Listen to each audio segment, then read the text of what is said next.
Pienso que vivir es un derecho, no una obligación. Deseo morir tranquila, pero sin sufrir.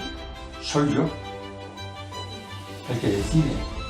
Soy yo el que se arriesga. A lo largo de los años han sido muchas las personas que han luchado por su derecho a morir, que han solicitado la eutanasia. Estos serán 3 de ellos. La palabra eutanasia etimológicamente significa buena muerte y muchos ven en ella la única salida a su situación. Enfermos terminales, pacientes a quienes su dolencia les proporciona un dolor insoportable, personas que han asegurado que tienen miedo de seguir viviendo pero no temen morir. Gracias a ellos y a otras muchas personas que han trabajado anónimamente, el pasado marzo se aprobó en el Congreso la ley de la eutanasia. Su objetivo es regular el derecho que corresponde a toda persona que cumpla las condiciones exigidas a solicitar y recibir la ayuda necesaria para morir. Más de medio año después de su aprobación, esta ley sigue funcionando de manera desigual según la comunidad autónoma. En Castilla y León se han registrado 4 solicitudes, 2 han sido denegadas, otra ha decaído por fallecimiento del solicitante y la 4ª fue aceptada. Esta semana, el pasado lunes, una vallisoletana enferma de ELA se convertía en la primera persona a la que se le aplicó la eutanasia en Castilla y León. Murió en su domicilio el 25 de octubre. El visto bueno lo dio el pasado día 20 la Comisión de Garantías y Evaluación de Castilla y León, la encargada de aprobar en última instancia una eutanasia. Sin ella no se puede realizar ninguna. En caso de recibir el visto bueno de esta comisión, el demandante establecerá una fecha con el médico responsable para morir en su domicilio o en un hospital, para morir en una cama como esta. En Castilla y León ya vemos que funciona, pero hay autonomías donde todavía no existe, no se ha formado esa comisión. Todas estas trabas dificultan y sobre todo ralentizan que los pacientes puedan solicitar la eutanasia. También lo hace la objeción de conciencia, a la que muchos médicos recurren por voluntad propia, pero otros lo hacen por falta de formación o información sobre ella. Todo esto conlleva que haya personas que decidan poner fin a su vida sin recurrir a la ley. No quieren esperar. Fue lo que hizo Sara Fernández, una leonesa de 35 años que se quitó la vida en Oviedo acompañada por 2 personas para no seguir sufriendo una enfermedad degenerativa. Sara tomó esa determinación cuando la eutanasia ya era legal en nuestro país. Era víctima de un proceso sin posibilidad de curación y no quiso esperar más. Casos como el de Sara abren un debate sobre si se trata de un caso de suicidio asistido o un suicidio sin más. Ambos los contempla la ley. La diferencia es básicamente quién administra el fármaco. En el caso de la eutanasia es el personal sanitario y en el caso del suicidio es el paciente o la paciente quien se autoadministra el medicamento que otra persona le ha proporcionado. En torno a la eutanasia hay varias voces, entre las más críticas quienes aseguran que la profesión médica está para salvar vidas, con su argumento principal que se basa en que se puede dar consuelo al dolor del paciente en situación extrema, con sedación o con cuidados paliativos. Con todos ellos hablaremos en los próximos minutos en este Analízale dedicado a la eutanasia. ¿Aún no conoces Red Lion? Se trata de una operadora móvil 100% León que conecta con lo nuestro, con nuestra tierra, con nuestra gente y con nuestra forma de ver y de entender el mundo.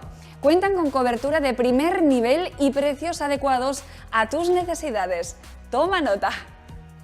Fibra de 600 megas, 50 gigas en el móvil y llamadas totalmente ilimitadas, tan solo 45 € IVA incluido. Y si solo quieres fibra en casa de 300 megas, 25 € IVA incluido. Si lo que necesitas es más internet en el móvil, esta tarifa te puede interesar. 30 gigas.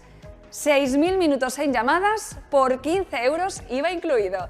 Pero si hablas más que navegas, esta opción puede ser la tuya. 5 gigas en el móvil y llamadas ilimitadas por tan solo 7 € IVA incluido. ¿A qué te presta? Pues no lo pienses más. Red Lion es León. Por identidad y honestidad, ven a formar parte de esta familia. Y es que conectar con lo nuestro nunca fue tan fácil. Conéctate a tu tarifa cazurra con Red Lion. Llama gratis al 987 831 000 o entra en la página web redliontelco.es y elige tu tarifa. Red Lion, ¿a qué te presta?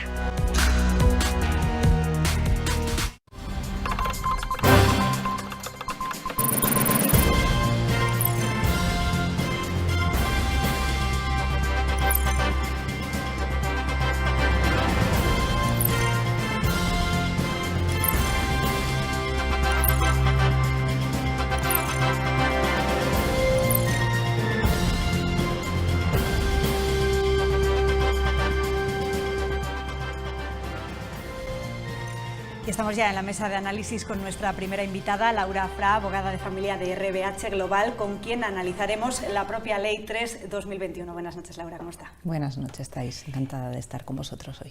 ¿Qué significa a nivel legislativo haber llegado a este punto, haber llegado a que España sea el 7º país del mundo en despenalizar la eutanasia? Bueno, desde mi punto de vista como jurista me parece que es la consolidación de un derecho que en la sociedad creo que estaba reclamando, en la sociedad española. Yo siempre digo que el derecho sigue a los hechos, entonces esto es una realidad que existía y una necesidad que se ha regulado y da coherencia a las garantías y a los derechos que como ciudadanos tenemos. Siguiendo también la doctrina del Tribunal Europeo de Derechos Humanos, ¿no?, que establecía la polémica que hay entre las diferentes opciones que han tenido los diferentes países que tienen regulado esto, entre la despenalización de la conducta y la regulación o no regulación. Bueno, pues España ha sido valiente y ha sido un país pionero, como Estado de Derecho garantista de la regulación de las garantías sociales, y ha sido valiente desde mi punto de vista regulando esta realidad. Ha sido valiente, pero bueno, también hay que tener en cuenta que el 84% de los españoles está a favor, con lo cual es una valentía, por supuesto, pero bueno, sigue un poco la línea de lo que pide. Sí, exactamente. Como decíamos, el derecho sigue a los hechos y las encuestas del CIS no dejan lugar a dudas. La gente lo estaba reclamando, la sociedad lo reclamaba, y yo creo que también los profesionales para tener regulado la pauta de cómo se tiene que hacer esto. Esta ley regula precisamente dos acciones, la eutanasia, sí, y también el suicidio médicamente asistido. Son dos cosas diferentes, aunque bueno, el fin no deja de ser el mismo. Exactamente, depende un poco, la eutanasia activa, que es aquella en la que es el propio paciente el que, a través de una conducta médica y pautada, con el suministro de las dosis de la medicación que necesite, pone fin a la vida.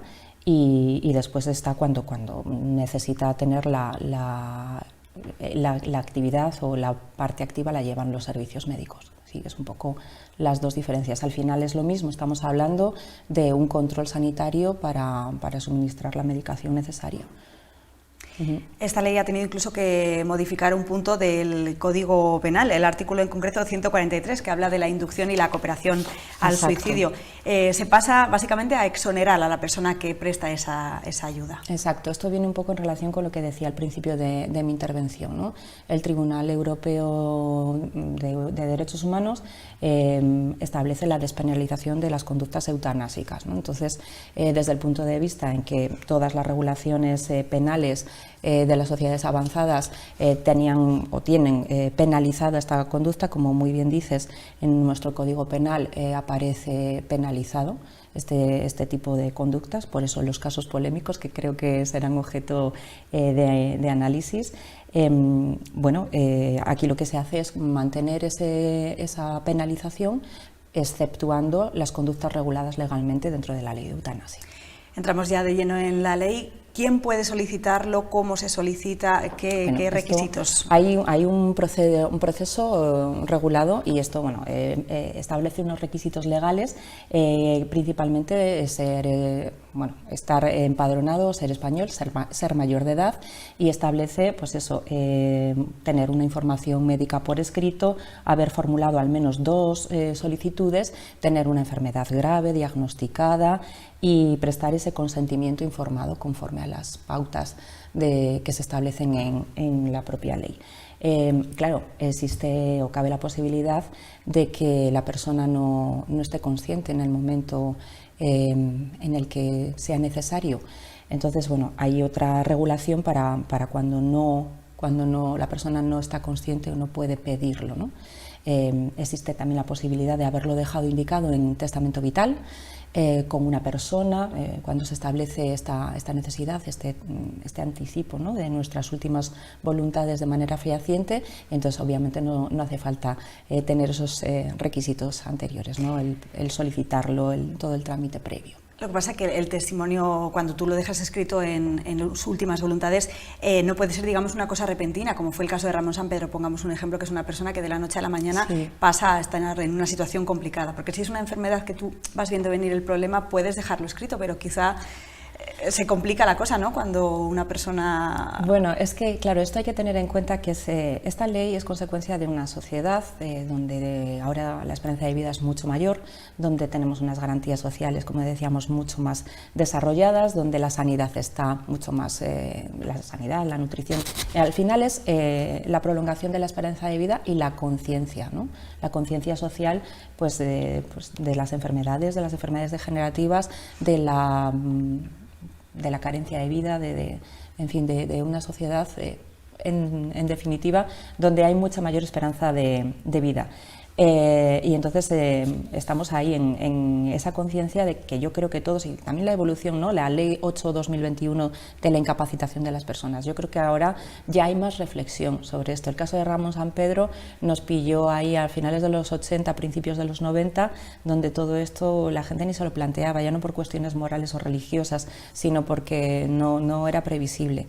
No era previsible o existía, pero no se sabía. En los medios de comunicación ahí tenéis una tarea muy importante en la difusión de la realidad social, de lo que pasa. Entonces, bueno, el tema del testamento vital, yo creo que cada vez estamos más concienciados. Eso sí lo vemos en el despacho de gente que te pregunta de cómo regular. La gente está más concienciada. Antes se moría uno sin testamento, ahora es muy raro ya encontrar una defunción sin testamento. En el testamento vital pues estamos empezando, pero ya también existe una conciencia de dejar regulado estas situaciones. El hecho de que exista una ley como esta de la eutanasia también puede incluso ayudar a esos contenciosos que se crean a veces en las familias, ¿no? Aunque una persona deje por escrito su deseo de que ocurra, pues en este caso de que se le practique la eutanasia, siempre puede aparecer un hijo, un familiar que diga yo no estoy de acuerdo. El hecho de que haya una ley que regule eso también me imagino que se solucione. Eso da seguridad. Siempre que hay una regulación, nos puede gustar o no, pero da una seguridad jurídica. Entonces parece que es una necesidad y yo creo que siempre arroja luz a ese tipo de polémicas. Al fin y al cabo estamos hablando de una situación de duelo, de una situación dolorosa. No decimos estar a favor o en contra. Bueno, a favor no podemos estar porque siempre es un drama y es una situación dolorosa no solamente para el implicado, sino, como muy bien dices, para todos los que le rodean. Al fin y al cabo es una cuestión de respeto a los derechos de las personas.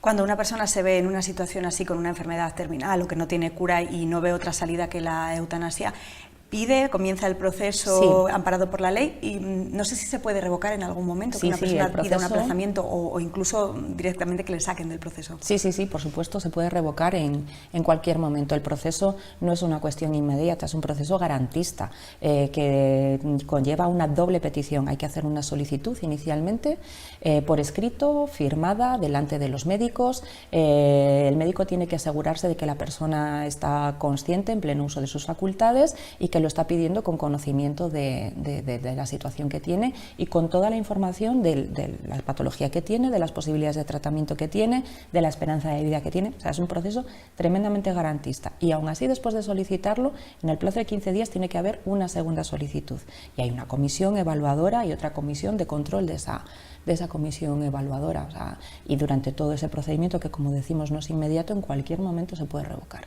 y se puede incluso denegar la solicitud. Ha ocurrido precisamente en Castilla y León, hay 2 solicitudes desde que se aprobó la ley que se han denegado. Exacto. No cumplirían, me imagino, los requisitos. Sí, no cumplirían o habría algún tipo de interés o algún tipo de patología o algún tipo de... no sé, exactamente no conozco, entonces no puedo hacer especulaciones, no es mi función hoy. Pero vamos, existe la posibilidad de que eso se revoque y cabe recurso, ¿no? Cabe recurso al tribunal, a la jurisdicción contencioso administrativa como resolución administrativa que es, sí. Hemos hablado, Laura, con Juan Llor, que es un doctor de medicina interna, que habla del choque frontal que esta ley tiene con el Código Deontológico de la Medicina. Critica además que quienes han elaborado la ley no sean de la rama de la medicina. Le escuchamos. Nuestro Código Deontológico, que lleva, por cierto, 2.500 años, 2.500 años, que está refrendado y refrendado durante 2.500. El último refrendo ha sido 2019, es decir, hace 2 años, por la Asociación Médica Mundial. Es decir, proscrito la eutanasia, dicho, se dice así, la Organización Médica Mundial, la Asociación Médica Mundial, ha proscrito la eutanasia. Bajo ningún concepto, ningún médico éticamente puede prescribir. Choca frontalmente, es un choque de trenes, es un choque de trenes. Hombre, yo pienso que la Asociación Médica Mundial tiene autoridad para hacer, por lo menos para hacerse oír por estos señores políticos, que me da la sensación que no tienen demasiada idea, creo yo, que muchos no tienen demasiada idea de lo que es un enfermo terminal. Lo han visto, han oído películas, han visto reportajes, pero saber lo que es un enfermo me da la sensación que muchos de los que han elaborado la ley no tienen demasiada idea profesional del tema. Hay una persona que no está, que no conoce con precisión y como parte de su actividad profesional, y de pronto legisla sobre esa actividad profesional, me parece que como dominios, como menos, hará chapuzas. El doctor, que la ley no se ha tenido en cuenta a los profesionales de la medicina. Me imagino que cuando se fabrica una ley desde cero, como es el caso, se tienen en cuenta muchos factores, ¿no? Sí, yo creo que no estamos hablando de lo mismo. Sorprende muchísimo este tipo de declaraciones. Por supuesto que esta ley ha sido elaborada y contando con profesionales de la medicina. En concreto, la ley ha sido elaborada, como no podía ser de otra manera, por el Ministerio de Sanidad, siendo ministra una doctora, María Luisa Carcedo, y el Consejo Asesor de Sanidad y Servicios Sociales. O sea, no solamente se han tenido en cuenta profesionales de todas las ramas de la medicina, oncólogos, psiquiatras, psicólogos, trabajadores sociales, en fin, el elenco no vamos a nombrar aquí a todos, pero gente de reconocidísimo prestigio, con premios nacionales e internacionales, gente que sí que ha ejercido la medicina, aunque ahora esté en cargos de muchísima responsabilidad, pero son profesionales que saben lo que tienen entre manos. Respecto al choque con el Código Deontológico de la Medicina, bueno, aunque haya sido renovado en el Código Deontológico en el año 2019, evidentemente se tendrá que adaptar. Yo entiendo desde el punto de vista legal que puede haber un conflicto legislativo, pero está claro que hay algo que está derogado, al menos implícitamente, con la entrada en vigor de esta ley. Lo que sí es que, por supuesto, ningún profesional de la medicina está obligado. Existe la objeción de conciencia y, además, la Administración Sanitaria tiene un registro de médicos que se acojan a esa objeción de conciencia, y nadie que esté en contra o que no quiera practicar esto va a estar obligado, ningún profesional médico va a estar obligado a ello. De hecho, bueno, la ley ha llevado muchísimo tiempo elaborarla, con lo cual sí que se habrán tenido en cuenta varios intentos fallidos después, pues todo lo que no se pudo hacer con la primera intentona, en la segunda, etcétera. Llevamos, me parece, que 15 proyectos fallidos. Sí, esto no es una cuestión que se haya hecho y desde luego no es una improvisación. Nos puede gustar más o menos, será mejor o peor, tendrá reformas, como todas las normas, adaptándose a la realidad social, como decíamos, pero desde luego es una norma que se ha aprobado con una amplísima mayoría parlamentaria, solamente 2 abstenciones, y creo que no cabe discusión de que es una ley rigurosa y elaborada con muchas garantías, sobre todo para los profesionales médicos. Sí. Pues muchas gracias, Laura Fra, por explicarnos tan a fondo esta ley. Creo que ha quedado bastante claro. Gracias, muchas gracias a vosotros. Gracias. Es una norma que ha cumplido ya medio año de vida en España, aunque hay voces, como hemos visto, que aseguran que aún no está funcionando como debería. También voces contrarias a esta ley. Trataremos todo ello en breve, después de esta pausa. Volvemos enseguida.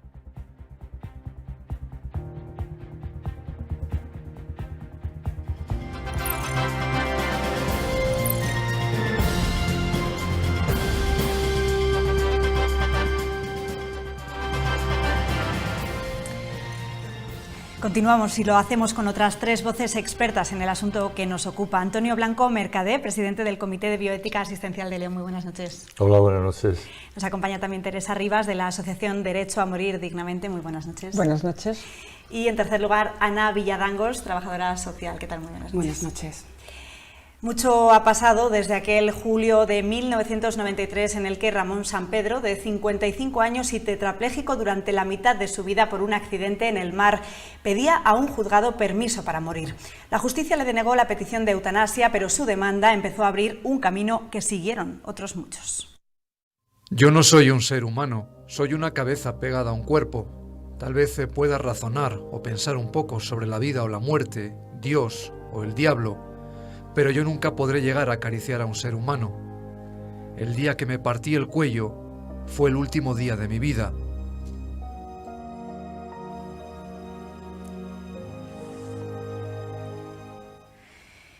Hay quienes han defendido ese derecho incluso a riesgo de ser encarcelados. El último caso antes de la aprobación de la ley fue el de Ángel Hernández, contra el que se abrió juicio oral por delito de cooperación al suicidio de su mujer, María José Carrasco, enferma terminal de esclerosis múltiple.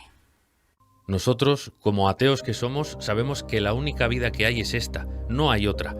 Entonces es una decisión bastante peliaguda, pero ella está en una situación irreversible y cada vez está peor.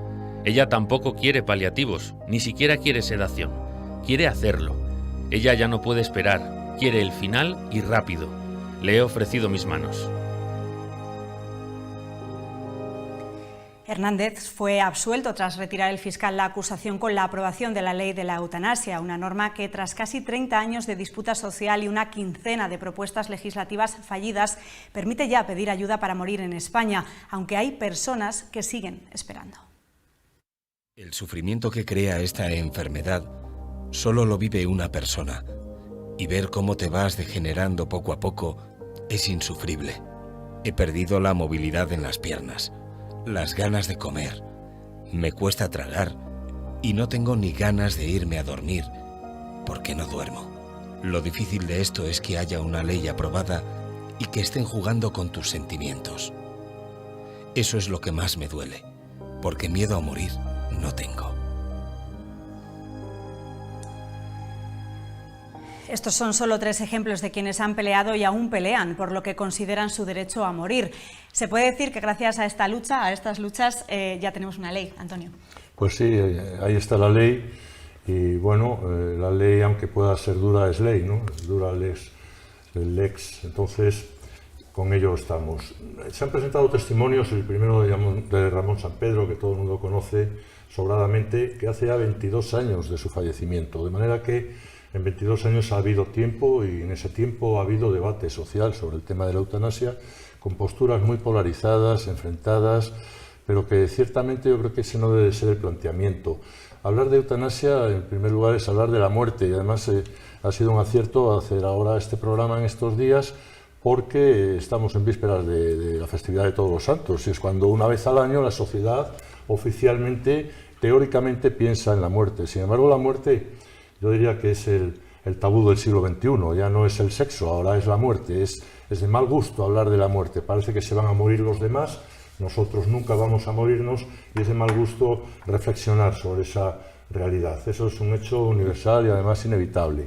En este contexto es como hay que entender la eutanasia, que es una forma más de ayudar a morir, concretamente, como el legislador ha dicho muy bien a lo largo de todo el texto, la eutanasia es ayudar para morir. Un modo de ayudar a morir porque todos, y los médicos particularmente, hablo ya en mi caso como profesional, tenemos que ayudar a morir a las personas, no solo ayudarles a curarse cuando es posible hacerlo. Teresa, una norma, me imagino que celebrada en la Asociación Derecho a Morir Dignamente, lleváis muchísimos años de lucha, incluso ayudasteis al propio Ramón Sampedro, que fue el primero.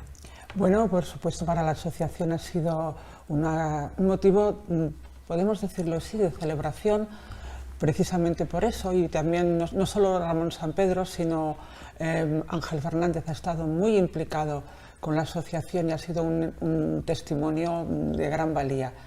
La Asociación Derecho a Morir Dignamente lleva 36 años intentando que se legalice una forma de ayuda para morir, como dice Antonio. Es una lucha muy prolongada en el tiempo, muy mantenida, muy firme, y que todos los miembros de la asociación tienen absolutamente claro que es uno de sus objetivos. La muerte digna no solo es eutanasia, también son paliativos. También es simplemente pues, que la gente se muera en las condiciones en que ellos han decidido que sea su final. La asociación lucha también por el testamento vital y las voluntades anticipadas como una forma también de dignificar ese tránsito que inevitablemente todos vamos a pasar algún día. Decía Antonio Blanco que es buen momento para hacer el programa por el Día de Todos los Santos. Es buen momento también porque esta semana, precisamente el lunes, se llevó a cabo un caso de eutanasia que estaba solicitada en Valladolid, una vallisoletana enferma de ELA que falleció en su domicilio. Han pasado ya más de 6 meses de la aprobación de la ley y se ha producido el primer caso en Castilla y León esta semana. Quiero decir, tiene sus plazos. Descoloca quizá el argumento que usan muchas voces contrarias, que desde que se aprueba la ley crece el número de personas que piden la eutanasia de forma exponencial. Sí, bueno, esto es una cuestión de tiempo. Yo creo que hasta que socialmente esto se asiente y se entienda que dentro de una normalidad hay quien elige esta forma de morir por unas circunstancias concretas, porque tiene un sufrimiento que para él es insoportable, etcétera, pues al inicio sí que había una expectación, a ver cuántas solicitudes habría, ¿no? Indudablemente hay de momento pocas solicitudes, es algo que se tiene que ir normalizando y que no hay por qué acelerar en las peticiones tampoco, ni tenemos por qué estar a expensas de la noticia puntual. Ha habido una solicitud que ha sido ya cumplida en Castilla y León, otras cuantas también a lo largo del Estado español, y lo interesante sería que en todas las comunidades hubiera el mismo derecho, ¿verdad? Que de la misma manera se aplicara la ley en todos los lugares, eso sería lo deseable. Para llevar a cabo este primer caso en Castilla y León ha tenido que dar el visto bueno esa comisión que la propia ley indica que se tiene que crear. No sé cómo funciona, cuántos miembros tiene. ¿En León se necesita una específica o vale con la de Castilla y León? No, en León no hay ninguna específica, hay una en la comunidad. Son 15 miembros, eso lo conoce mucho mejor Antonio, que formó parte del proceso de formar a los miembros de esa comisión. Son 15 miembros, es una comisión plural, hay médicos, hay juristas, hasta donde conozco también hay trabajadores sociales y personal de enfermería. Y aquí quiero decir que para la Asociación Derecho a Morir Dignamente ha sido también un alivio ver que nuestra comunidad está funcionando, porque francamente teníamos algunos recelos, dado que algunos de los miembros de esa comisión se habían manifestado en contra de la ley. Entonces era un poco difícil de entender cómo alguien que está en contra está en esa comisión, pero por eso hemos visto con gran alivio que se haya podido llevar a cabo de una manera normal la eutanasia en nuestra comunidad, y además de una manera discreta, y además en su domicilio, efectuada por un equipo que probablemente conocía bien al paciente, que es lo idóneo, lo más adecuado. Dentro de esa comisión se incluyen los trabajadores sociales, cuya labor también es muy importante y muchas veces quizá no se le presta la atención que debería. Es que no se entienden, tampoco conocen nuestras funciones. Si me permitís, voy a hacer una pincelada, una breve introducción de qué es el trabajo social sanitario, para que puedas entender cuáles son nuestras funciones.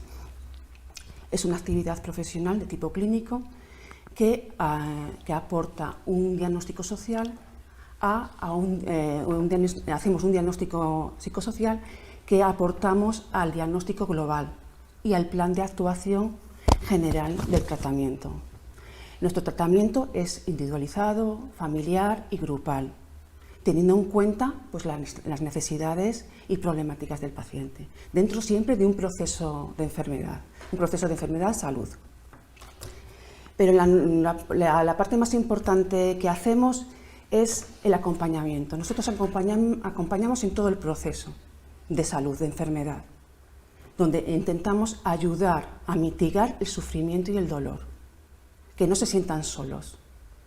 Y nuestra intervención social está amparada siempre en derechos fundamentales, que están legislados en la Constitución y en leyes autonómicas, como puede ser la Ley de Autonomía del Paciente, donde intentamos que se respete el derecho a la dignidad humana, el derecho a la autonomía de decisión y el derecho a un consentimiento informado, porque hay que tener en cuenta que estas personas tienen que estar informadas para que tomen decisiones. Nuestra tarea siempre está basada ante el derecho. Por eso el derecho a vivir en condiciones dignas implica también derecho a morir dignamente. Por eso la eutanasia, por eso estamos hablando de este tema de la eutanasia. ¿Qué significa la eutanasia? Buena muerte. Por lo tanto, debe ser pensada, dignificada, acompañada y preparada.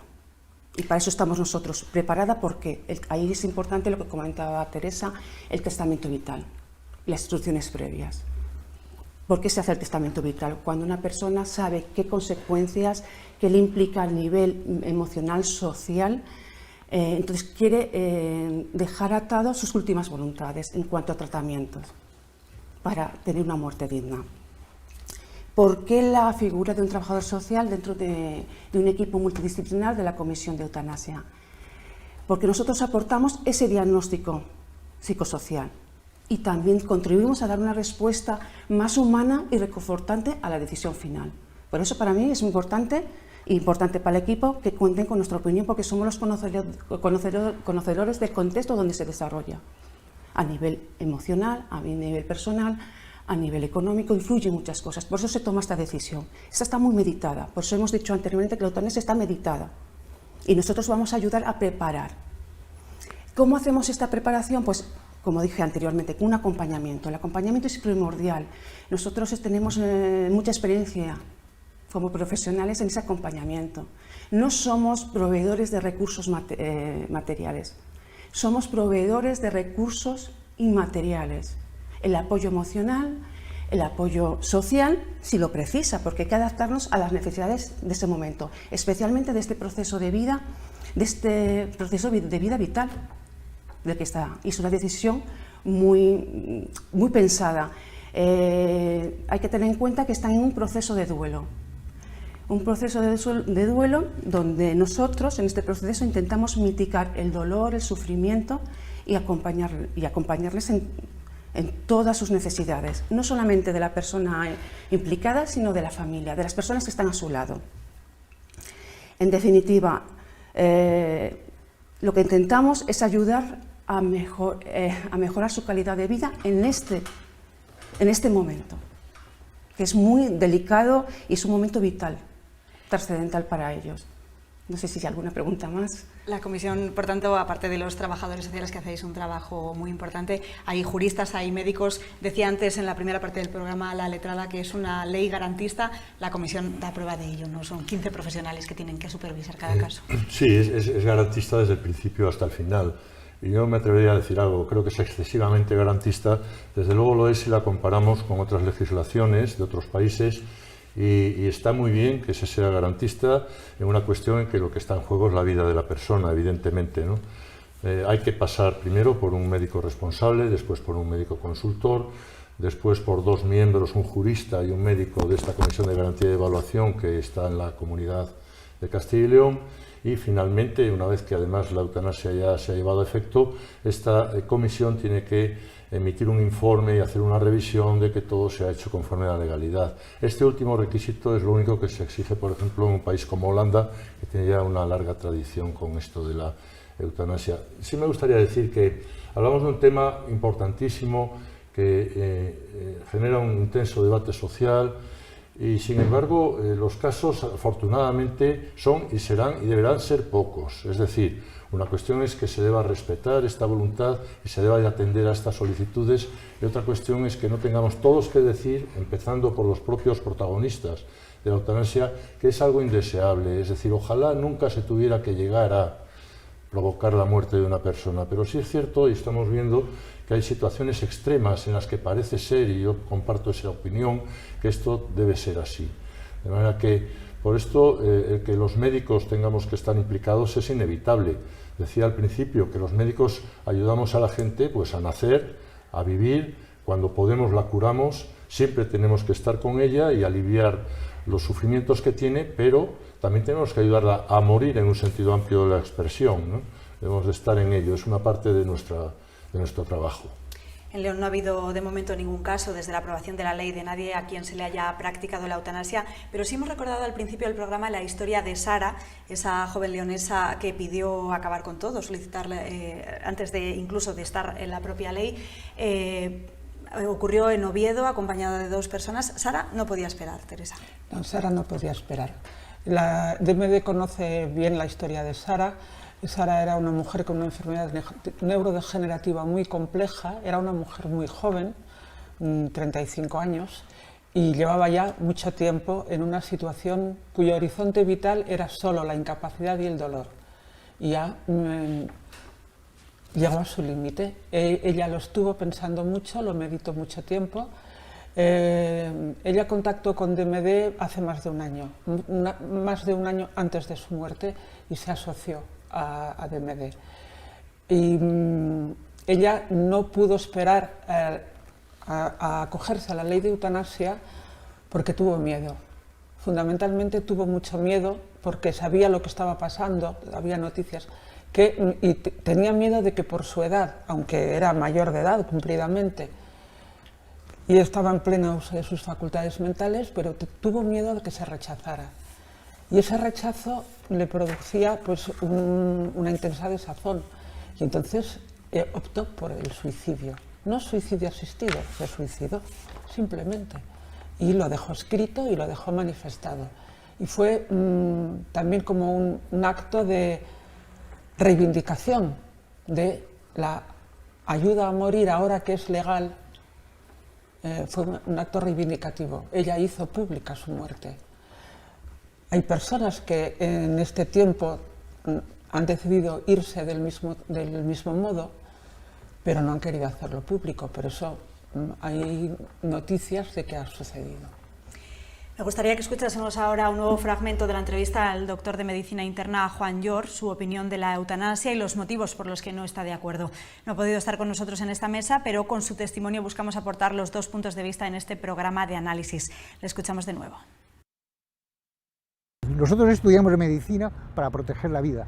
No estudiamos medicina para ser jueces de la vida. Si estudiamos la profesión para proteger la vida, nos incentiva personas en situaciones complicadas. Para nada nos echamos para atrás, tenemos que acudir, pero en el contexto del enfermo completo. Si yo cuando voy a entrar a un paciente para tratarle de la depresión que ha hecho 3 tentativas de suicidio, me dicen, no, es que ya ha pedido morir. Y digo, oiga, tengo aquí una consulta para... No, es que ya lo ha pedido. Me están cegando, me están segando mi actuación médica. Y yo quiero tratarla a esa persona. Yo no sería un mal médico si dije, no, ha pedido morir. Vale, siguiente, vale, pues está. Venga, de acuerdo, sí, muy bien, firmo, tal. Eso es una chapuza de médico. Proteger la vida tiene 2 facetas, 2 grandes niveles. Uno, curar. Hay un gran campo de una persona que se pone enferma. Proteger la vida significa curar y llevar esa curación a lo máximo que podamos hacer. Pero todos vamos a tener, vamos a tener un momento en que esa curación tiene un límite y ya vamos a pasar a otra faceta muy importante y científicamente de altísimo nivel, cada vez a más alto nivel, que son los cuidados paliativos. Y que todos tenemos derecho a que ese médico, en esa última faceta que incluye la curación y pasa a cuidados paliativos, ejerza su nivel científico al más alto nivel. Mientras los médicos tengamos bien claro por qué hemos estudiado, y hemos estudiado, vuelvo a repetir, hemos estudiado para proteger la vida en cualquiera de las situaciones y con las 2 facetas que hemos hablado antes, pues los médicos hemos estudiado para eso y somos la inmensa mayoría.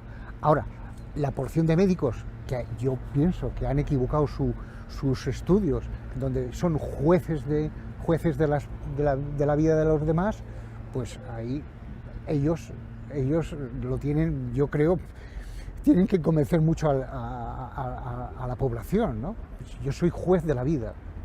Entonces, juez de la vida, pues chico, todavía yo creo que tenemos mucho tirón los médicos como protectores de la vida. Los médicos como protectores de la vida, una valoración, Antonio.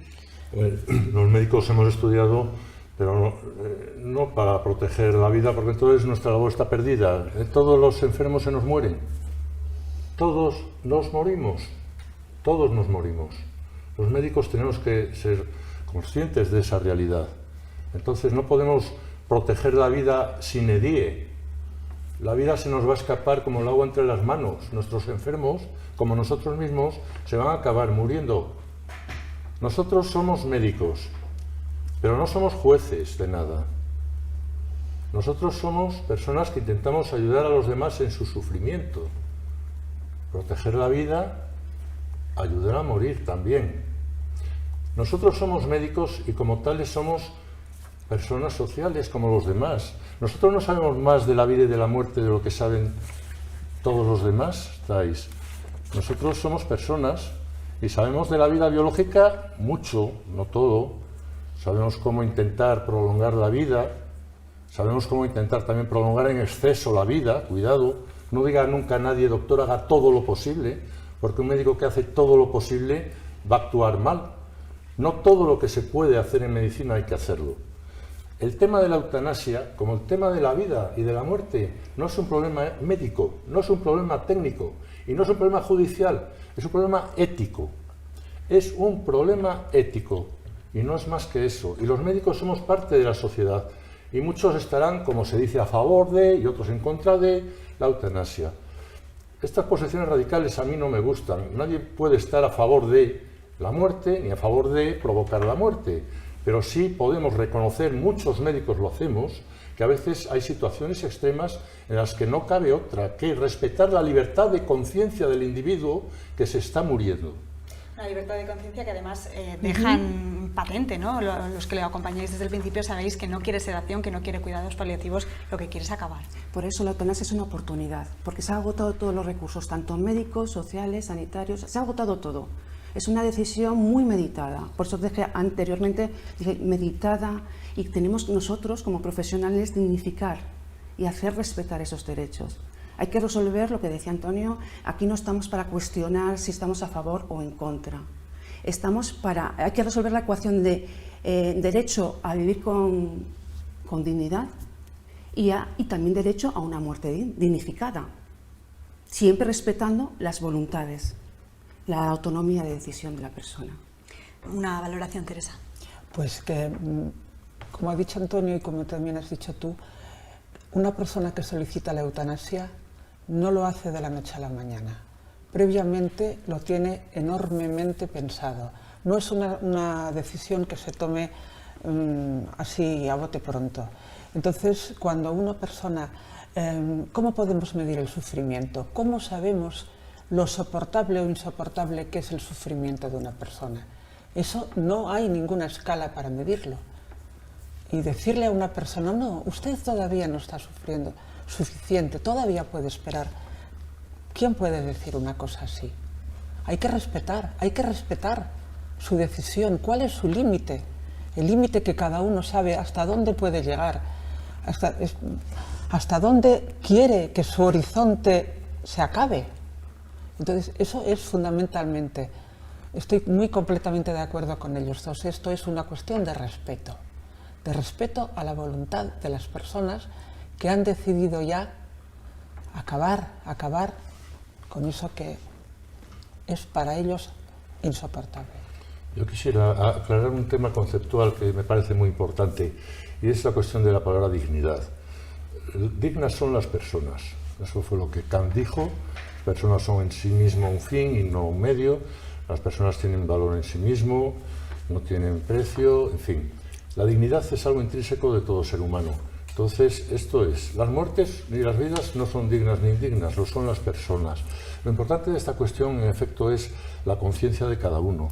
La conciencia está conformada por nuestras convicciones, nuestras creencias, cada uno las nuestras. Y el respeto a la libertad de conciencia tiene que ser la máxima en toda esta cuestión. Es decir, yo no me erijo en juez de nadie, pero quiero respetar la libertad de conciencia de los demás. Y los médicos tenemos una normativa. Nos regimos en primer lugar por las leyes generales de una sociedad democrática y tenemos que obedecerlas como los demás. Se nos reconoce expresamente en esta ley la posibilidad de objetar en conciencia de acuerdo con nuestras convicciones personales, no colectivas. No todos los médicos tenemos la misma conciencia. Cada uno en virtud de su propia conciencia podrá o no objetar.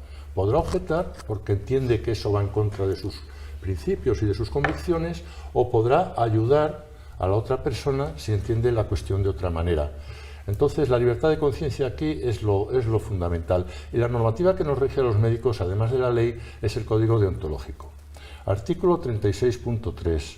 El médico nunca provocará de manera intencionada la muerte de una persona, aunque ésta se lo pida expresamente. Las autoridades médicas saben y lo conocen, porque además yo me he encargado de que así sea, que este artículo es papel mojado en este momento, porque el propio Código de Deontología Médica dice que nunca se sancionará a un médico por cumplir la ley.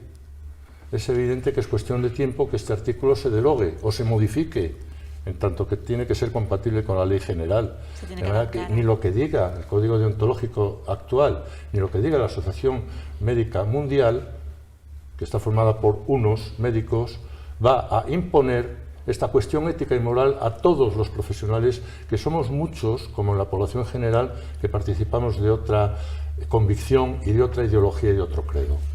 Perfecto. Nos hemos quedado sin tiempo, esperamos haber dado una visión global de este tema y desde luego si lo hemos hecho ha sido gracias a ustedes, Antonio, Teresa, Ana, gracias por acompañarnos esta noche. Muchas gracias.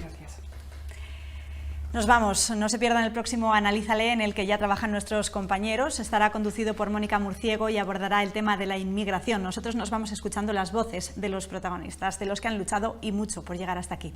Gracias por vernos, feliz semana. Pienso que vivir es un derecho, no una obligación. Deseo morir tranquila, pero sin sufrir. Soy yo el que decide.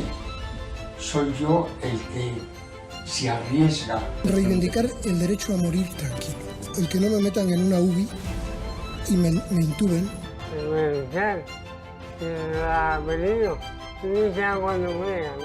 ¿Tú crees que no tengo el derecho inalienable de decir, quiero finalizar mi vida? ¿Quién me lo impide? Dios. ¿Para qué quiero seguir aquí? Si es que no tiene sentido. Hoy soy yo, pero en un futuro pueden ser tus abuelos, tus padres, tus hermanos, tus hijos, tus nietos o tú.